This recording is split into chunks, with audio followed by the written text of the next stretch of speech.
Threat to Kashmiri Society by Kaiser Wani. In a shocking display of overreach, the Okaf Committee in Hajin has issued an order stating that any boy and girl caught together will be handed over to the police. This is not just an absurd policy. It is a direct attack on personal freedoms, an attempt to impose a rigid moral code on an already burdened society. Kashmir has long struggled with political instability, state repression, and economic uncertainty. But instead of addressing these pressing issues, self-appointed gatekeepers of morality have decided that the biggest threat to our society is young men and women simply existing in the same space. This is nothing more than an attempt to exert social control under the guise of religious and cultural righteousness. A dangerous precedent. What gives the Awqaf Committee the authority to police social interactions? Their role is to manage religious institutions, not dictate personal behavior. Yet this decree positions them as an unofficial morality police, criminalizing ordinary human interactions in the name of protecting values. This is a slippery slope. Today they are targeting young people for meeting in public. What's next? Will they start dictating dress codes, banning music, restricting women's movement? Societies that embrace moral policing don't just lose personal freedoms, they descend into authoritarianism, where fear replaces individual rights. The hypocrisy is clear.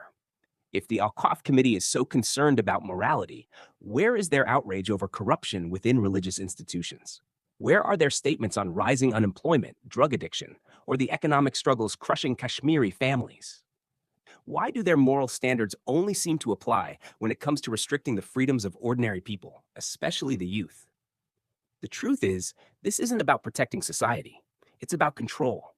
It's about keeping people afraid, suppressing independent thought, and ensuring that the youth remain submissive and easily manipulated. Psychological warfare on the youth. Kashmir's young people already face enormous challenges. Between political turmoil, a lack of job opportunities, and an uncertain future, they are navigating an uphill battle every day. Now, they have to worry about being treated as criminals for simply interacting with members of the opposite gender. This isn't just an attack on social freedom, it's psychological warfare. It forces young people into a state of fear and anxiety, making them hesitant to engage with society in a normal, healthy way. And history has shown that repressing normal social interactions doesn't eliminate them. It drives them underground, fostering secrecy and resentment. Kashmir must reject this moral policing. Kashmiris have spent decades fighting against external oppression.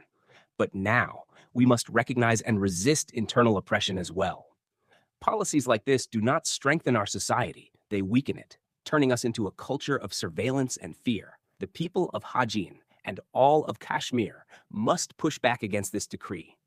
The youth must refuse to be silenced. Freedom, dignity, and progress cannot be sacrificed at the altar of regressive moral policing.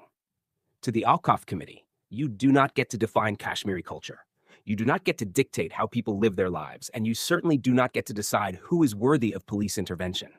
Kashmir needs justice, opportunity, and freedom, not outdated decrees from self-righteous enforcers of morality.